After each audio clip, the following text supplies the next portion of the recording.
Renee, welcome back to the Marketing for Business podcast. Thanks, Scott. Great to be here. I know you've got a ripper episode today. It's going to be all about messaging and why that's important.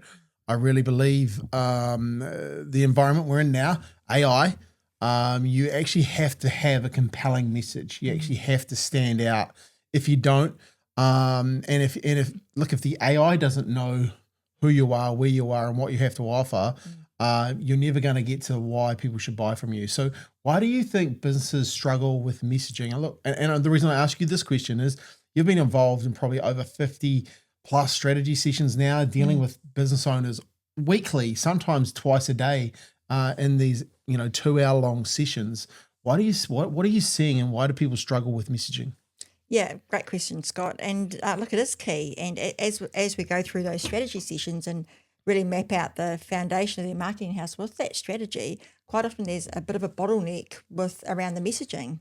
So we're finding that a lot of businesses are quite weak in that area. And messaging has got a massive part to play in your marketing, right? It's where it starts to some degree. Like if you're not clear on why someone should choose you or why someone should do business with you, don't expect them to do business with you. Yeah. And a lot of business owners just seem to tick boxes. So we go through the exercise of, okay, what is your core messaging? And they say, well, we're reliable. We show up on time. We've got a quality product. And those are all, fantastic things to have, but they're kind of just a baseline expectation of consumer at the moment, right? Yeah. It's not a message. No. And look, it reminds me of when I was writing sales copy for companies in kind of my first business. I remember a mentor handing back, the sales letter that I written. He said, Scott, that's as boring as batshit. There's no real clear message there. There's no reason why. He said, you got to remember, people have three things they can do. They can choose you, they can choose a competitor, or they can do nothing. Your job is to get the ones that are doing nothing off the couch. Or think of the person on the couch. Your job is to get them off the couch. And you have to have a compelling message. You actually have to stand for something. So all that other stuff is generic and vanilla, right? Yeah, and you can't stand out from your competition with that vanilla generic message, right? I guess an example comes to mind. We started working with a painting company this week. For the sake of it, we'll call them Colorsmith Painters for the exercise. And, they've been in business for 10 years. They've got, a solid team and truckload of reviews and so on and so forth. And their messaging, when I asked them, what do you want to be known for? What do you want the public to see you as? And they said, well, we're a full service painting company. We do interiors, exteriors, and roof painting and spraying. We're a one-stop shop. But the thing is that nobody lies in bed at night thinking, I really need to find a one-stop shop painting company that's serious about painting, No. That's not a pain point. They're lying in bed thinking, looking at their ceilings that are peeling, or looking at the yellow walls in their house that have been like that for years. Dirty marks. Yeah, and they want to sell their house because it looks tired, not we need a one-stop shop. Well, they're also looking at those dirty marks going, oh man, what would my parents say if they came over here? Or what would my friends say if they saw that type of stuff, right? There's a whole bunch of other emotions that you can tap into, or it all could also be that it's too hard. So how do you make it easy for them, right? Like there's so many things you can tap into there. Yeah, solving problems. And, this painting company had amazing before and after photos of the work that they'd done, but some of the work that they had been doing up until we met with them were like taglines like exterior repaint in Horswell, 3 coats done in 5 days, which I mean, like technically that's correct, right? But that's emotionally invisible. Yeah. So it's actually showing off what they did and not why it mattered. Yeah. Which is the messaging. Yeah. And their tagline was, for all your painting needs. And again, that's just generic. That could be 1,000 other painters' taglines. Yeah, and that's the danger when you have really vanilla, boring copy. It can be anyone else's tagline, right? Yeah, totally. And, people don't buy services, they buy the outcome of that service. What do you mean by that? Because that's a good one. So I guess an example of that tagline is for, instead of the job done in Horswell and the amount of coats and days it took, put this Horswell couple had lived in their house with stained walls for 8 years. Sally said it made her house feel dirty even when it was clean.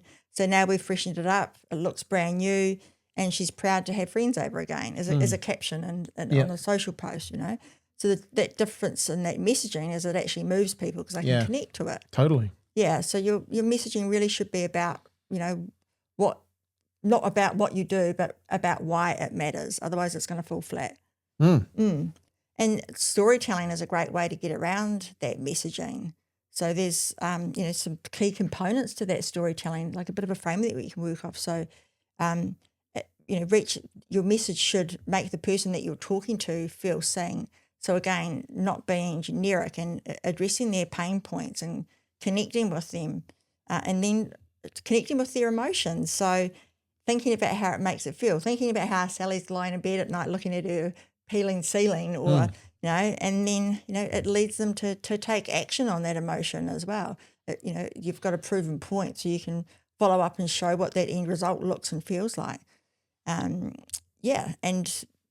look at exactly who you're speaking to. So going back to Sally with her yellow walls and, what's keeping her up at night isn't, I need a one-stop shop or I need someone that's serious about painting. It's those pain points that you said about the kid's birthday party coming up next weekend. And then, changing her beliefs so that she believes in, she wants to take action on that as well. So how will she feel after the fact? She's relieved now, she can have her friends over and so on and so forth. One of the frameworks I love writing to is pasta. So and it's a framework that I created when I was writing copy that actually helped me get clear on writing copy better. And the pasta, the word P was problem. ID the problem. Be really clear on the problem that people are trying to solve. Understand it better than they do. Because if you're just pitching your product and not understand, because painting in 3 days fast is pitching your product. It's not understanding their problem. So IDing the problem is real key. Then aggravating that. So the A is aggravate a little, twist it.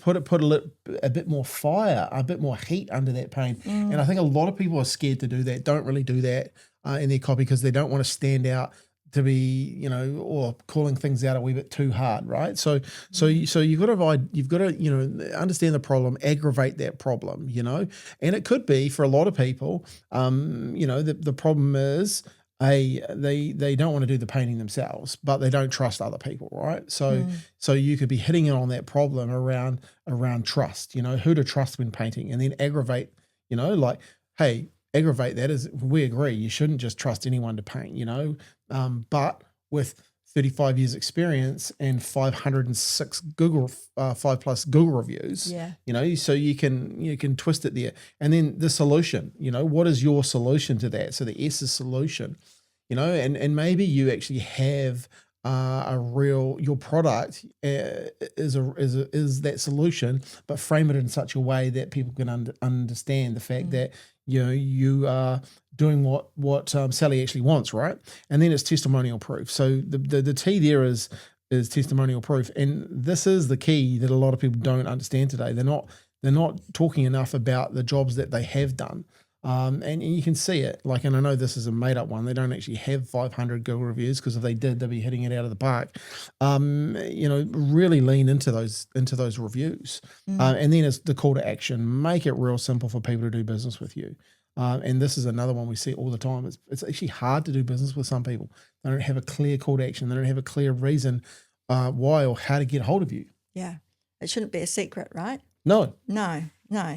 And I guess, before that call to action, some signs that, you can look at to see if your messaging is broken or not, as if you have people landing on your website, for example, and they're still asking about what you do, or they're not sure about what you do. Yeah. If you're getting those frequently asked questions all the time that are a generic thing that, being confused, well, a confused mind never buys, right? Totally.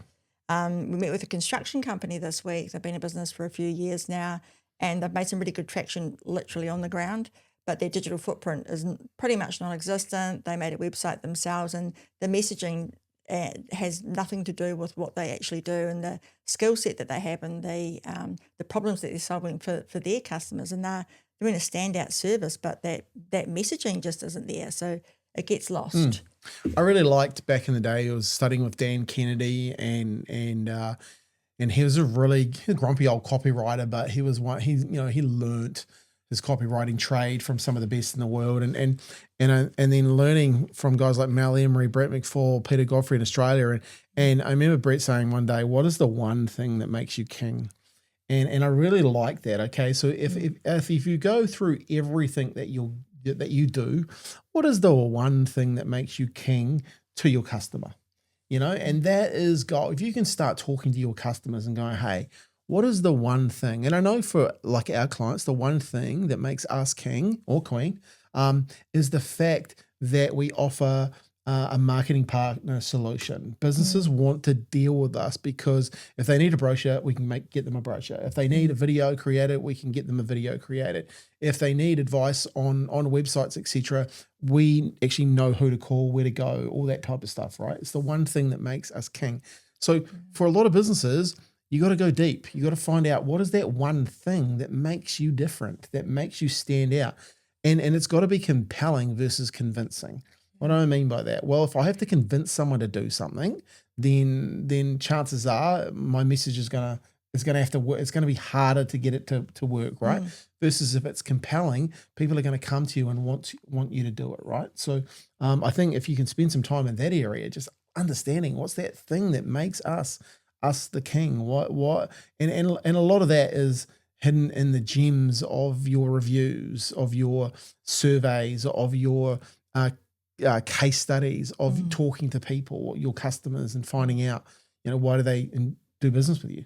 Yeah, and that's a really good tip there. One of the things in the strategy session that we do around that messaging is look at the client reviews. And as you said, quite often there's some absolute gold nuggets in those reviews, some recurring words or themes that come through that the client might not have actually thought of that, but that's how their clients are talking about them, right? They just haven't kind of put that together.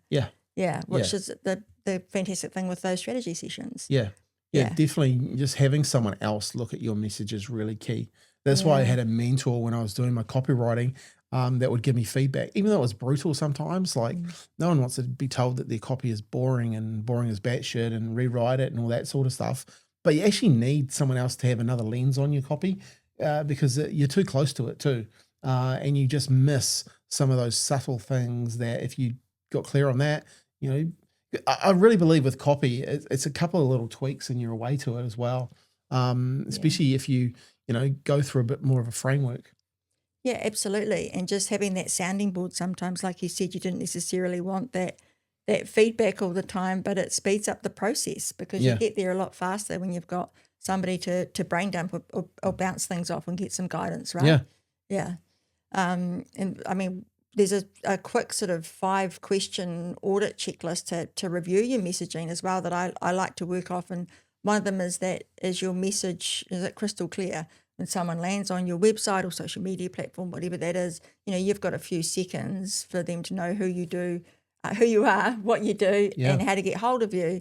And if the messaging isn't right there, then they're going to bounce off and go to the next website or platform. There's a really good, and I know Brett and other guys used to talk about this all the time. What's in it for me? Yeah. People are always thinking about what's in it for me? Like I've come here, what's in it for me? And their radar is searching what's in it for them. And if they're not finding that, boom, they're gone. Yeah, it's almost like a little dopamine hit they're searching for, right?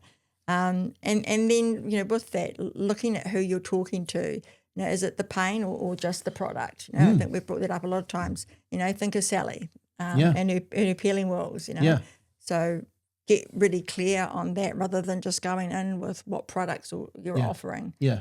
And look, it's natural to think that your people just want your product, right? Yeah. But the reality is they want the solution. They want their problem fixed, right? So yes, your product's probably going to do that, but you need to showcase it. Yeah, and then like you said that in your breakdown as well, having calls to action. People have to look around to find out how to get hold on you, double click to find a phone number, or that's enough for them to bounce off as well. It's a quick fail I see quite often with websites on mobile devices that they don't have a click to call. Yeah. Nobody's going to copy a phone number and paste it again. So you're out. Yeah, totally. So just making sure it's all really seamless. And then, does your message actually match the market's awareness of your product or service offerings? Do they understand what you're doing? Or is there a re-education process that has to go around into the market? Because sometimes you can get so stuck in the weeds of your industry, your knowledge of your product or service offerings, that the public doesn't actually realise, or your target market doesn't actually understand what you're doing because they don't understand the jargon. Yeah. One thing I'd also say is you're going to have a consistent message too, right? If you're going to have a message, be consistent with it. Like we all know some of those messages that are consistent, like if you think of a grocery brand, who do you think of that has a consistent message? Yeah, it's like pack and save. Pack and save, right? Yeah. Like Stickman, it's a consistent message. Yep, the other guys have messages, but I can tell you from talking to audiences in seminars, etc. When I say that, everyone talks about pack and save. They might not shop there, and that's fine, but they know the message. Yeah, 'cause it's been consistent for years. Yeah, right? it's been consistent for years, and I think that's the key, is having that consistent message, because you got to have a consistent message so you can have that frequency of reach with people, and then you become relevant, and that's what you want your messages to be doing, is owning a bit of that mind share so you can take some market share. Yeah, and that comes with that. You said what's in it for me, so that relevance. Making someone say, could this be me? Could they see themselves in that messaging, or it's got to be relatable to them? Yeah. Massively. So, audit your homepage, look at your social media channels, and make sure that another thing is that your messaging is consistent across all those platforms too, and that it's not too generic. It's kind of crossing off some of these checklists that we've talked about. And I guess it comes down to some mindset shifts as well, right, with your messaging. So just think about it as that people buy feelings, not features. So we're emotional creatures, right? And well, one of the good things there is if you can turn a feature into a benefit and add a feeling and an emotion to it, you win. Because people have plenty of features, like 3 coats in how many days was it? Yeah, 3 days, 5 days. So that's a feature, or maybe of your product. What's the benefit of that? What is the benefit to that? Well, there's loads of benefits, right? Hey, we're in and out of your house. As far as there's less mess. I don't actually have to have my you don't actually have to have scaffolding up as long, so less stress on your plants and all that sort of stuff. There's a whole bunch of things that you could put into that that has a feature but has a benefit that then has that emotion attached to it. Yeah, because nobody really cares about how many coats of paint it takes to build a wall. It's how fast you prep it, right? It's about them feeling proud about their home, them not being embarrassed to have friends over, and creating a space that they love again. Yeah. Another mindset shift is to be specific. So being broad is really forgettable, and I think we've highlighted that you've really got to stand out against your competition and be specific, because being specific is magnetic to your ideal client. So you've got to kind of get in their mind. And the paint example again, instead of saying we do interiors and exteriors, say we help Christchurch homeowners refresh their homes before they go to market. Okay. So it speaks directly to that need, right? Yeah, I like that. Yeah. And you could go even deeper with that. Like you could help, villas, owners of villas in Christchurch before they go to market, because a lot of those need painting, right? Yeah, and you can specialise in that field. And then just showing up and being human. So your strongest messaging is when it actually sounds like you and comes from you. So don't hide behind a logo, personalise it.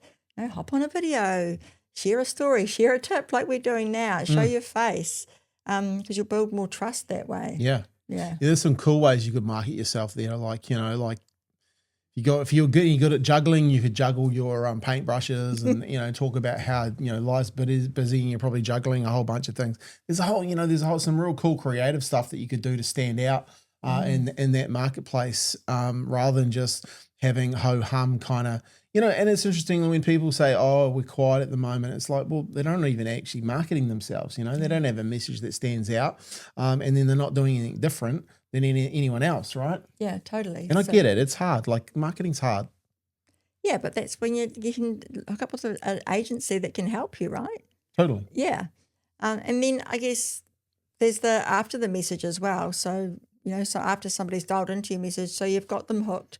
But if your website is hard to navigate or it's confusing, they're gonna bounce off. And then those calls to action, like if a quote's buried in the website, or like I said, having to really search around to get that call to action, It could take you, a few days to tidy up, but the lead gen will amplify significantly, just by making it clear.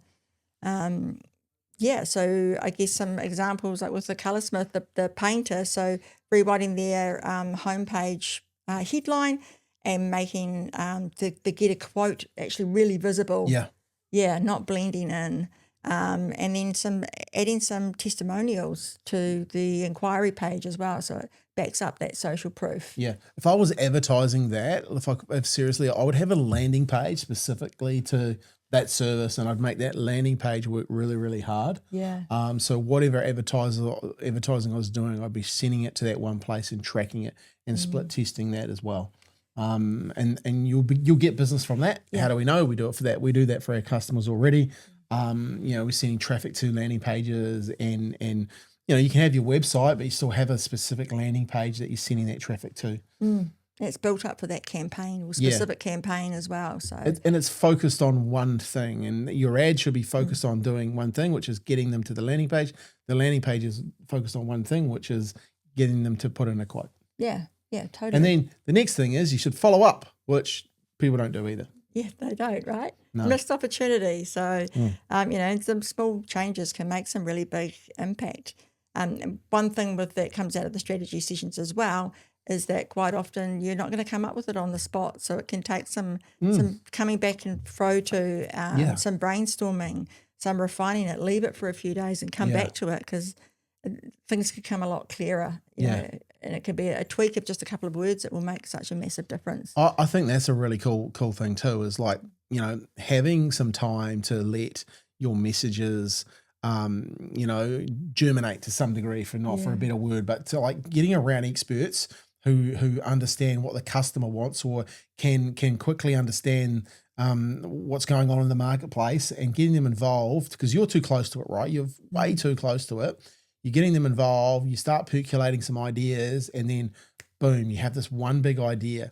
And it's that one thing that makes you king, the big idea. You hone in on it, and your marketing can change because it brings it all together. And you have some energy around it too, which is really, really cool, because that gets the market going, it gets you going, and all of a sudden you've got a new campaign out there that's reinvigorated your business, because the message is matching what the market is wanting and thinking. And I think that's another thing. What you got to enter the conversation inside your customers' heads, and if you're doing that with just generic what everyone else is doing, you're not going to win the business. No, and you've got to address it as well, so in a timely manner, because we did a strategy session this week with a different construction company, and they had sat down and worked out their strategy, I think 5 years ago, and their messaging around that. Well, a lot can happen in 5 years. Totally different market, like what is 5 years ago? Well, that's pre-COVID, totally different market, and I think that's a real skill set too. Move your marketing when the market is moving, So right now, where are we? Well, interest rates have come down a little bit. People are starting to go, hey, maybe the end of 2025 is going to be okay. Maybe we're going to start jumping into the rebound of this market. So if you have a message that's not matching that, you're going to miss, and you could just miss. You can like before, you could have one generic message and it wouldn't really matter. With social media today, you can't, because if I'm active on social media, I'm active on YouTube, I'm creating videos, I'm going to beat you. I seriously am going to beat you, because you've got this one ad that's either in a newspaper or on your van or whatever. We're going to beat you, because we're going to become relevant faster. And that's what I need businesses. I really want businesses to understand. This is where the market's gone. You need to be relevant faster now. You need to be honing in, having that consistency of message, frequency of reach to become relevant. And you need to be using digital to do that. It's no longer an opportunity that you can sleep on. No, and like those word of mouth referrals, those old handshakes done from years ago, where there's like established businesses that have relied on their existing relationships within the market and then there's a change of guard coming through, right? That's one thing we hear, right? We Yeah. hear that, hey, this has been going along for so long in our business, and we're lucky enough to deal with businesses that have been around a long time. So we attract businesses that have been around a long time, and that's no mistake. But one of the reasons they come to us is because they've had success in a business, but the old ways of doing stuff they've noticed are drying up, like you've just said. Less referrals coming in because they're people that refer them have either retired, gone on holiday. So totally. so if that's the case for you and your business, hey, get in touch because we know how to get and crank that handle again with digital marketing. So it's an interesting time. Absolutely. And what comes off the back of that also is the recruitment side of it. So businesses looking to employ younger people and their messaging is kind of stagnated or from years gone by, and so is their marketing, then that actually affects the impact of new people coming into the business, right? Yeah, employing new people, right? They want to see that you're proactive. They want to see that you're that kind of place that they want to be working with, right? Yeah. Or working for. Totally. I've got one last thing I wanted to talk about is so Dean Jackson, he runs a podcast called I Love Marketing. I think it's still going, but Dean Jackson is an absolute guru. They call him the marketing Buddha. And lucky enough to meet him a couple of times with Joel Polish in the States. And Dean talked about, basically this cheese versus whiskers. And what he talks about, imagine if you're a mouse, right? If you're a mouse, you want to go towards the cheese, but you want to stay away from the whiskers, right? Which is basically the cat. Yeah, right. And he talks about how, if you're a customer, and if you're the mouse, that's what the customer wants. The customer, they want the cheese, right? So what is cheese? Cheese is value. They want value. So value in their language, which I think is really, really important. It's kind of what we've talked about, right? Yeah. They want desire or they want outcomes, right? Which is what we've talked about. They want their problem solved. They want to make sure that your product and service satisfies their curiosity, and it promises a transformation. And it's non-threatening. It feels safe. It feels like you're in safe hands when you're dealing with a company. And I think this is a big one today. I've talked to a lot of people about this. Your marketing should come across that you are a safe pair of hands for people. Yeah. Because I think that's really, really important for, especially when you're dealing with the public. If you're a builder, trades, etc., plumber, whatever. People want to know that they're in safe hands. Why? Because there's so many stories today of people getting burnt, right? Yeah. So that's why it's really, really important. So, in the terms of marketing, giving value in advance is a great way for people to feel safe. It's a great way for people to feel like you understand their problem. Which is really, really important, right? And I think, when you look at whiskers, what repels a customer, sales pressure. Sales pressure, definitely, people turn off from that. When people are vague and I don't really know where I fit here, that turns people away. That's whiskers, right? Because, I don't know if this is actually for me, Oh, well, you're actually no different. You're no different than anyone else. So why should I choose you? And this is the key with messaging. And it's just little things like this, because what that leads to is a perceived lack of value. If people don't think you've got something of value for them, then they're going to go today with someone who does, because everyone has choices. And I say this all the time. They have a choice to do business with you. They have a choice to do business with your customer, or they have a choice to do nothing. If they do business with your competitor, chances are they're doing better marketing. They've got clear on their message and they know who they are, where they are, what they have to offer, and why people should do business with you. So that is really, really, it's a little analogy, but I just wanted to finish on it because cheese, and whiskers, what if you're a mouse, what would you rather have? And think of that as your customer. What would you rather have? You'd rather have the cheese. Well, your customers would rather have the cheese too. They don't want to get eaten by the mouse. I like that. Something a little bit funny to finish. Renee, did you have anything else? Hey, look, if you're wanting to have some ideas and brainstorm around your messaging, you should reach out to us. I'm on 022 571 5055 or hop on the Digital Influence website. Seriously, great idea, because look, Bronte and Renee have been doing these strategy sessions, and out of this comes a high performance review. We're actually building a page on our website, a landing page, funny enough, that explains a lot more detail about what this is, because we've got a bunch of them now and we've got them all printed out. They're pretty fascinating, and like, when I look at them, I'm really proud of them. Like, they're not, I've seen some others from other companies, and they're really cookie cutter.